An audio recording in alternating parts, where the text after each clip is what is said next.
Hello, good morning students. How are you? कैसे हैं आप सभी? आई थिंक आप सभी बहुत अच्छे होंगे। डियर स्टूडेंट्स, आज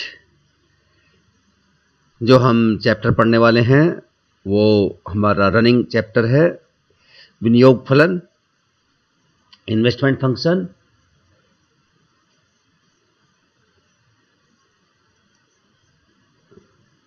डियर स्टूडेंट्स, मैं डॉक्टर रुच Kumar, associate professor, government college Dholpur. आज हम अध्ययन करेंगे जो हमारा चैप्टर चल रहा है बीए पार्ट 3 का। आज हम उसी में अध्ययन करेंगे सिग्निफिकेंस ऑफ इन्वेस्टमेंट, विनियोग का महत्व, विनियोग के निर्धारक तत्व, कि विनियोग के कौन से जो खास तौर से प्रेरित विनियोग होता है उसको निर्धारित करने वाले तत्व हैं, उनका अध्ययन करेंगे हम। और उन में भी कौन सा तत्व अधिक महत्वपूर्ण है इसका अध्ययन हम करेंगे आज। तो let's start students. Significance of investment. Keynes के अर्थशास्त्र में विनियोग का बड़ा महत्व है, बहुत महत्व है। और हम पहले भी ये देख चुके हैं कि किसी देश के आय, उत्पादन, रोजगार का स्तर प्रभावपूर्ण मांग पर निर्भर करता है, अकॉर्डिंग टू किन्सियन इकोनॉमिक्स और Keynesian law, Keynesian theory of employment, की जो प्रभावपूर्ण मांग का बिंदु है उसके द्वारा ही रोजगार का निर्धारण होता है। और आय का, उत्पादन, रोजगार का स्तर प्रभावपूर्ण मांग द्वारा निर्धारित होता है। प्रभावपूर्ण मांग स्वयं उपभोग व्यय और विनियोग व्यय पर निर्भर होती है। चूंकि किन्सियन इकोनॉमिक्स में हम ये जानते हैं कि अल्पकाल में उपभोग प्रवृत्ति स्थिर रहती है और इकाई से कम होती है, इसलिए आय और व्यय के बीच एक गैप, एक अंतराल उत्पन्न हो जाता है। और यहाँ पर किन्स ने कहा है कि इस गैप को पूरा करने के लिए विनियोग में वृद्धि होनी चाहिए ताकि समाज में आय और रोजगार का स्तर ऊंचा उठाया जा सके, ऊपर उठाया जा सके। किन्स ने इसको इस प्रकार बोला है कि रोजगार केवल वास्तविक विनियोग में वृद्धि होने पर ही बढ़ सकता है, बशर्ते कि समाज की उपभोग प्रवृत्ति में कोई परिवर्तन न हो। अर्थात यदि विनियोग का स्तर ऊंचा होगा तो इन दोनों में काफी सीमा तक प्रत्यक्ष संबंध पाया जाता है। विनियोग ऊपर होगा तो प्रभावपूर्ण मांग का स्तर ऊपर होगा और प्रभावपूर्ण मांग से रोजगार, आय और उत्पादन का स्तर बढ़ाया जा सकता है। नंबर, यदि हम सेकंड बात करें विनियोग के महत्व की, गुणक प्रभाव, मल्टीप्लायर इफेक्ट। विनियोग का सबसे अधिक महत्व जो मल्टीप्लायर इफेक्ट है उसमें है। विनियोग गुणक के रूप में इसका प्रभाव आय और रोजगार पर वास्तविक राशि से कई गुना अधिक पड़ता है। गुणक से कैसे आय प्रजनन होती है ये हम अध्ययन कर चुके हैं। तो यदि विनियोग में वृद्धि होती है तो उसके गुणक प्रभाव के कारण वास्तविक आय में कई गुना अधिक वृद्धि होती है। वो एमपीसी पर निर्भर होता है, जिससे अर्थव्यवस्था में काफी तीव्र गति से विकास होता है। या यदि हमें गुणक का मूल्य ज्ञात है तो निश्चित विनियोग के द्वारा आय में कितनी वृद्धि होगी इसको हम पहले से जान सकते हैं, बता सकते हैं। नेक्स्ट, यदि हम बात करें उत्पादन क्षमता में वृद्धि। विनियोग का महत्व इसलिए भी है कि इससे अर्थव्यवस्था में उत्पादन क्षमता में वृद्धि होती है और उससे आर्थिक विकास तीव्र गति से होता है। इकोनॉमिक फ्लक्चुएशंस के संबंध में विनियोग एक अत्यंत संवेदनशील तत्व है। इसका कारण यह है कि जो उपभोक्ता वस्तुओं के उत्पादन की तुलना में जो पूंजीगत वस्तुओं के उत्पादन में अधिक उच्चावचन होते हैं, अधिक फ्लक्चुएशंस होते हैं। अपनी इस अल्पकालीन परिवर्तनशीलता या उच्चावचनों के कारण विनियोग समाज की कुल मांग में होने वाली परिवर्तनों का अध्ययन करने और उन्हें समाप्त करने और कम करने का एक प्रभावी स्रोत समझा जाता है। तो ये सिग्निफिकेंस ऑफ इन्वेस्टमेंट या विनियोग का महत्व हुआ। यदि हम बात करें डिटरमिनेंट्स ऑफ इन्वेस्टमेंट, विनियोग के निर्धारक तत्वों की बात करें, यदि हम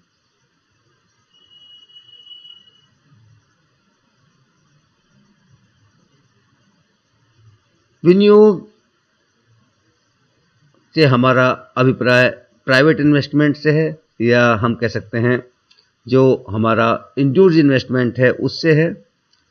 और निजी विनियोग मुख्यतः दो तत्वों पर निर्भर होता है, या इसके दो निर्धारक तत्व होते हैं।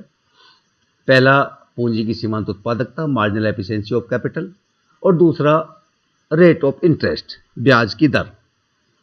इनका थोड़ा थोड़ा अध्ययन हम केन्सियन एम्प्लॉयमेंट थ्योरी में कर चुके हैं, लेकिन थोड़ा सा अध्ययन हम, क्योंकि विनियोग फलन या विनियोग क्रिया का अध्ययन हम कर रहे हैं, विनियोग प्रेरणा की बात कर रहे हैं, तो यहाँ पर बात करेंगे। हम जानते हैं कि विनियोग के निर्धारक दो तत्व हैं। क्लासिकल इकोनॉमिस्ट तो विनियोग का निर्धारण केवल ब्याज की दर के द्वारा ही मानते थे। यदि ब्याज की दर कम होगी तो विनियोग अधिक होंगे, और ब्याज की दर अधिक होगी तो विनियोग कम होंगे। अर्थात विनियोग की दर और ब्याज की दर में विपरीत संबंध माना था क्लासिकल इकोनॉमिस्ट ने। लेकिन किन्स ने अपनी एम्प्लॉयमेंट थ्योरी में बताया कि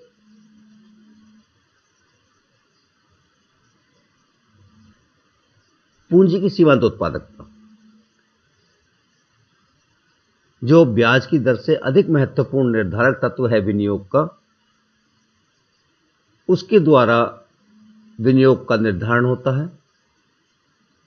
और पूंजी की सीमांत उत्पादकता दो तत्वों से मिलकर बनती है, भावी आय और पूर्ति कीमत। तो हम इनका अध्ययन करते हैं। सबसे पहले हम बात करते हैं मार्जिनल एफिशिएंसी ऑफ कैपिटल। पूंजी की सीमांत उत्पादकता किसी नई पूंजी परिसंपत्ति से प्राप्त होने वाली अनुमानित लाभ की दर को कहते हैं।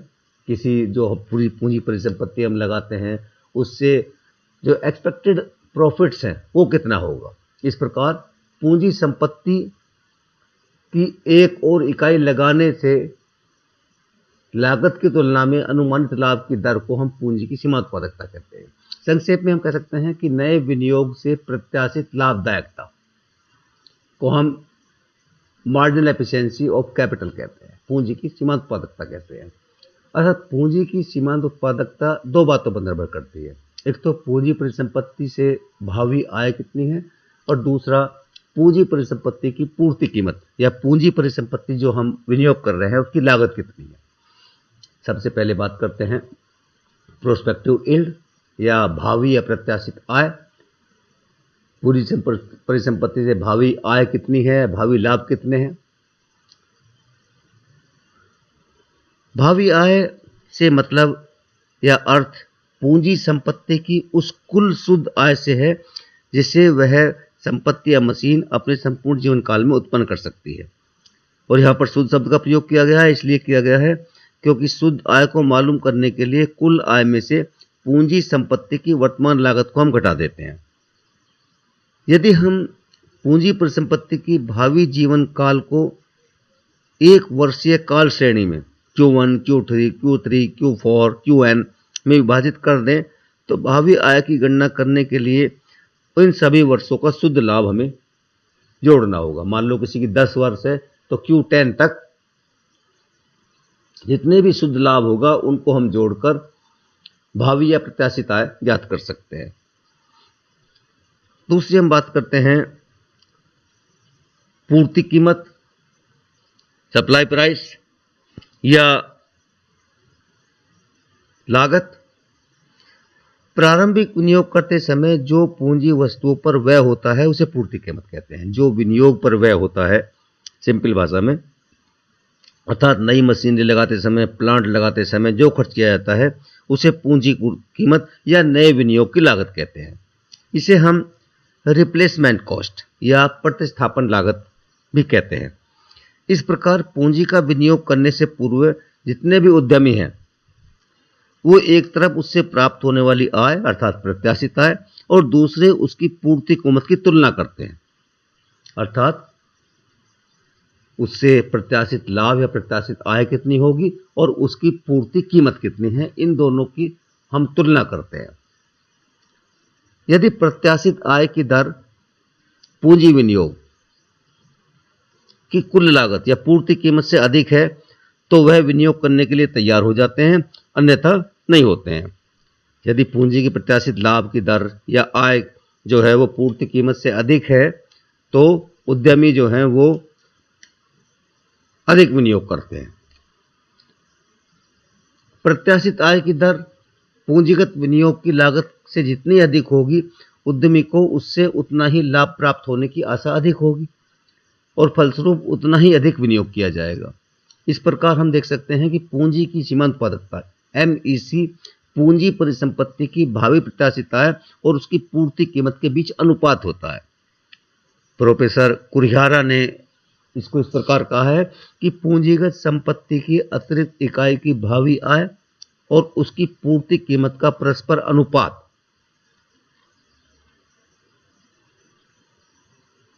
ही पूंजी की सीमांत उत्पादकता है। पुनः एक बार, पूंजी संपत्ति की अतिरिक्त इकाई की भावी आय और उसकी पूर्ति कीमत का परस्पर अनुपात ही पूंजी की सीमांत उत्पादकता है।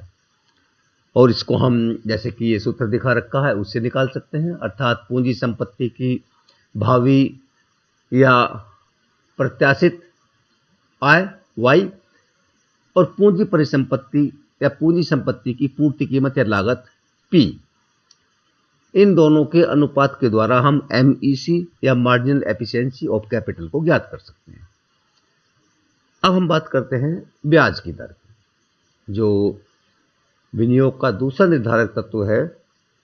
ब्याज की दर, उसका हम अध्ययन करते हैं। विनियोग की मात्रा का निर्धारण दूसरा तत्व ब्याज की दर है। ब्याज की दर को मुद्रा की मांग और पूर्ति के द्वारा निर्धारित करते हैं। यदि हम केन्सियन थ्योरी ऑफ इंटरेस्ट की बात करें तो ब्याज की दर मुद्रा की मांग और मुद्रा की पूर्ति के द्वारा निर्धारित होती है। और मुद्रा की मांग से मतलब होता है तरलता पसंदगी, लिक्विडिटी प्रेफरेंस, अर्थात लोग अपनी मुद्रा को तरल रूप में, नकद रूप में अपने पास रखना चाहते हैं। और वो क्यों रखना चाहते हैं, इसके लिए किन्स ने 3 उद्देश्य बताए थे: लेन देन उद्देश्य, सतर्कता उद्देश्य और सट्टा उद्देश्य। इन तीनों उद्देश्य से लोग बाग तरल रूप में, नकद रूप में मुद्रा अपने पास रखना चाहते हैं। और किन्स के अनुसार ब्याज किसी निश्चित समय के लिए तरलता के परित्याग का पुरस्कार है। अब हम यदि ब्याज की दर का निर्धारण करें तो कैसे होगा? तरलता पसंदगी या ब्याज मुद्रा की मांग और मुद्रा की पूर्ति के द्वारा। किन्स ने अल्पकाल में मुद्रा की पूर्ति को स्थिर माना था, जो कि मुद्रा की पूर्ति केंद्रीय अधिकारी या केंद्रीय बैंक द्वारा निर्धारित होती है। और ब्याज की मुख्य दर, जो ब्याज की दर है, वो बेसिकली तरलता पसंदगी पर निर्भर करती है। तरलता पसंदगी जितनी अधिक होगी ब्याज की दर भी उतनी ही अधिक होगी। अब हम बात करते हैं इक्विलिब्रियम पॉइंट कहाँ होगा विनियोग का, या इन्वेस्टमेंट डिसीजन रूल, विनियोग निर्णय नियम कहाँ होगा। अब हमने दोनों चीजों का अध्ययन कर लिया है जो विनियोग को निर्धारण करते हैं, पूंजी की सीमांत उत्पादकता और ब्याज की दर का।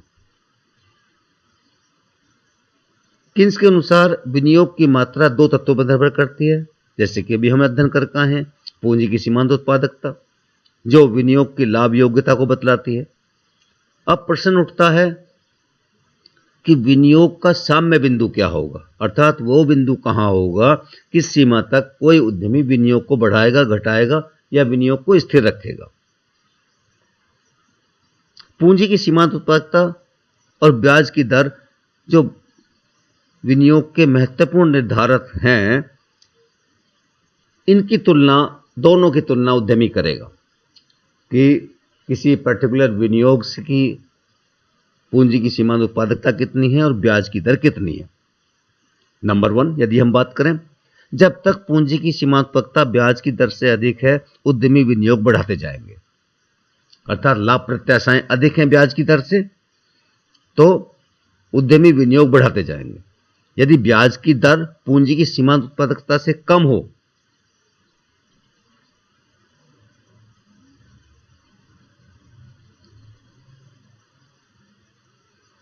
या ये कह सकते हैं ब्याज की दर अधिक है पूंजी की सीमांत उत्पादकता से, तो विनियोग पर प्रतिकूल प्रभाव पड़ेगा और विनियोग जो है उद्यमी विनियोग को घटाएंगे। तीसरी बात, यदि हम बात करते हैं कि विनियोग की मात्रा उस बिंदु पर निश्चित होगी जहां ब्याज की दर पूंजी की सीमांत उत्पादकता के बराबर है, अर्थात जिस बिंदु पर ब्याज की और पूंजी की सीमांत उत्पादकता समान होगी, वही बिंदु विनियोग का साम्य बिंदु होगा, या इन्वेस्टमेंट डिसीजन रूल वहां पर होगा जहां पर ये दोनों चीजें बराबर होंगी। क्या क्या? ब्याज की दर और पूंजी की सीमांत उत्पादकता। अब इसको हम, जो ये पर्टिकुलर एक टेबल दी हुई है, इसके द्वारा ज्ञात कर सकते हैं। पूंजी की पूर्ति कीमत दे रखी है 5,000, 4,000, 5,000। वार्षिक आय 200, 200, 200 प्रत्याशा समान दे रखी हैं। इसके द्वारा हम पहले के द्वारा पूंजी की सीमांत उत्पादकता ज्ञात सकते हैं। 200 बटे 5,000 गुणा 100, 4%। इसी प्रकार से 5% और 4%, ये पूंजी की सीमांत उत्पादकता अर्थात एमईसी आ गई है। यदि ब्याज की दर ये दी हुई है 4%, 4%, 5%, तो उद्यमी तुलना करेगा पूंजी की सीमांत उत्पादकता और ब्याज की दर की। यदि हम बात करें पहले पॉइंट पर, दोनों बराबर हैं, 4%, 4%, यहां कर्सर है वो हम देख सकते हैं। एमईसी बराबर आर, अर्थात यहां पर उद्यमी तटस्थ रहेगा, अर्थात वो अपना विनियोग वहां पर निर्धारण कर देगा। दूसरी संभावना हो सकती है कि विनियोग पूंजी की सीमांत उत्पादकता 5% और ब्याज की दर 4%। यहां पर एमईसी मोर देन आर है, अर्थात पूंजी की सीमांत उत्पादकता ब्याज की दर की तुलना में अधिक है, तो यह उद्यमी के लिए अनुकूल स्थिति होगी और वह अपना विनियोग बढ़ाएगा।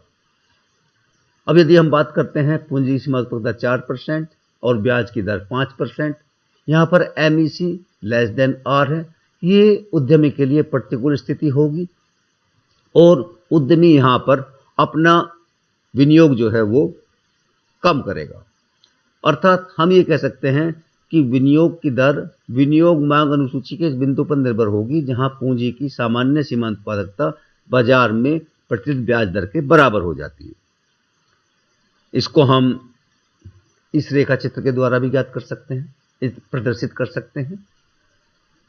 इसमें आप देखें कि चित्र के भाग आ में यदि हम बात करें, यहां ब्याज का दर का निर्धारण दिखाया गया है और जो ये बी डायग्राम है, इसमें ब्याज की दर और पूंजी की सीमांत उत्पादकता में संबंध दिखाया गया है। भाग ए में यदि हम बात करें ब्याज की दर का निर्धारण कीन्सियन थ्योरी ऑफ इंटरेस्ट के अनुसार, डीडी तरलता पसंदगी या मुद्रा की मांग, एसएस मुद्रा की पूर्ति, यहां पर ब्याज की दर 6% निर्धारित हो जाती है पी बिंदु पर। अब यदि हम रेखा चित्र के बी भाग में ब्याज की और पूंजी की सीमांत उत्पादकता की दोनों को मिलाकर बात करें, तो यहां पर ये एमईसी वक्र है, ये 6% यहां पर जो दर निर्धारित हुई है उसके अनुसार विनियोग की मात्रा ओआई है। 6% ब्याज की दर जो कि निर्धारित हुई है उसके अनुसार दोनों में समानता होगी जब ओआई विनियोग की मात्रा होगी। इससे कम विनियोग पर एमईसी ब्याज की दर से अधिक हो जाती है। एमईसी अधिक है ब्याज की दर से, और अधिकतम लाभ कमाने के लिए विनियोग की मात्रा बढ़कर OY1 हो जाती है। यदि हम इस पर देखें, ब्याज की दर मान लो यहाँ पर MEC ब्याज की दर से अधिक हो कम विनियोग पर, तो क्या होगा, यहाँ पर विनियोग की मात्रा बढ़कर OY1 हो जाएगी। और लेकिन इस स्तर पर क्या होगा, आगे विनियोग नहीं किया जाएगा, क्योंकि इस अवस्था में MEC की अपेक्षा ब्याज की दर अधिक हो जाती है। अब ये मान लेते हैं कि मुद्रा प्राधिकारी मुद्रा की पूर्ति बढ़ा देते हैं।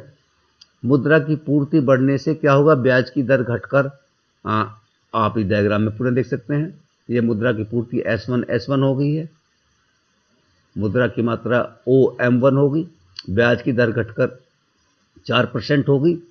यहाँ पर MEC को ब्याज की दर के अनुरूप करने के लिए क्या होगा, लाभ प्रत्याशाएं बढ़ जाएंगी और विनियोग बढ़कर फिर OY1 हो जाता है।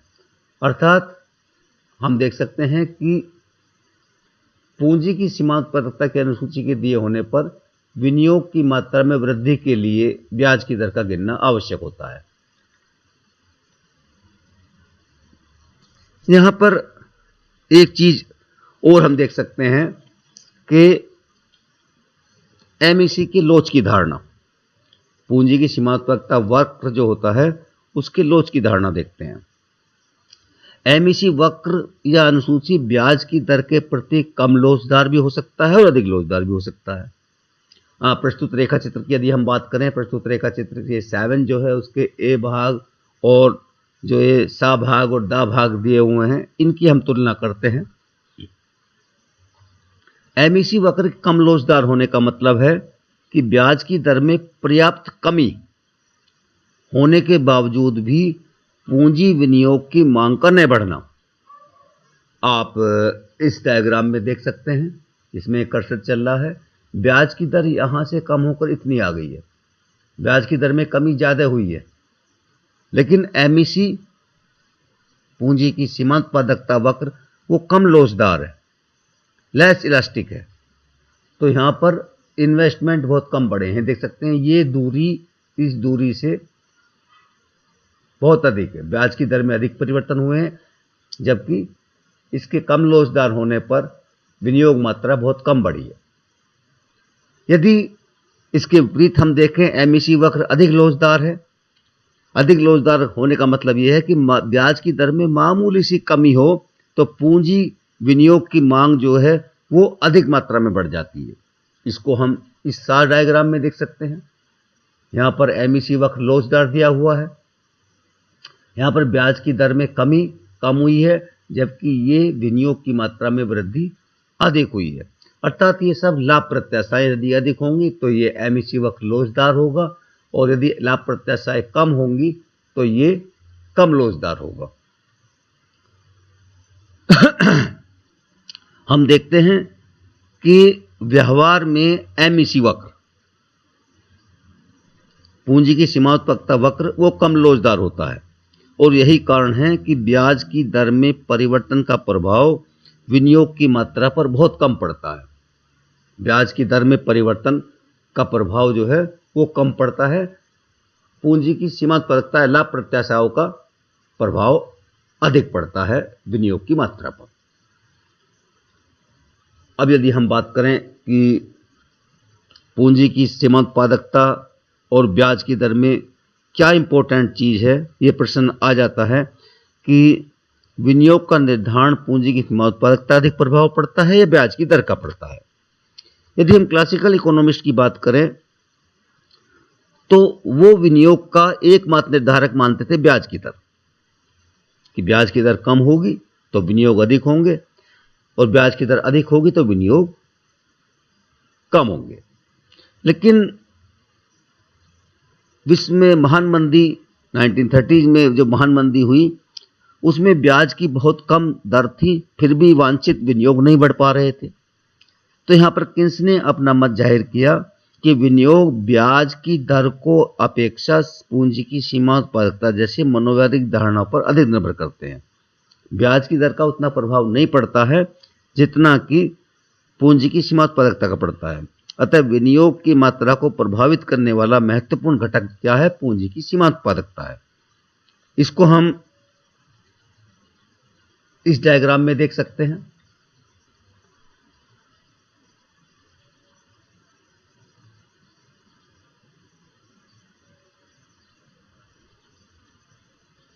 पूंजी की सीमांत उत्पादकता का मतलब है कि उद्यमियों में आशावादिता कितनी है।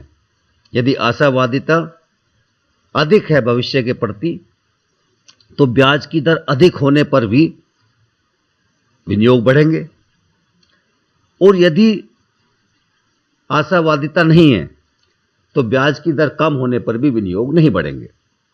अब इस चित्र में हम देख सकते हैं कि यहां पर ब्याज की दर ये 4% पर स्थिर है, ये रेखा है।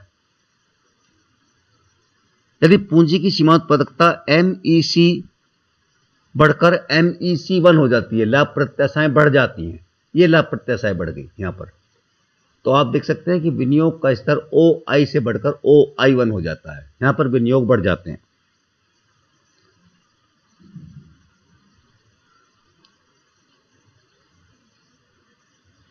अर्थात हम ये कह सकते हैं कि ब्याज की दर स्थिर होने पर भी यदि पूंजी की सीमा उत्पादकता अधिक है, लाभ प्रत्याशाएं अधिक हैं भविष्य के प्रति, तो इसी प्रकार हम देख सकते हैं कि लाभ प्रत्याशाएं और बढ़ जाएं, जबकि ब्याज की दर स्थिर 4% पर है, MEC2 शिफ्ट हो जाएगा और निवेश की मात्रा, विनियोग का स्तर जो बढ़कर OY2 हो जाएगा।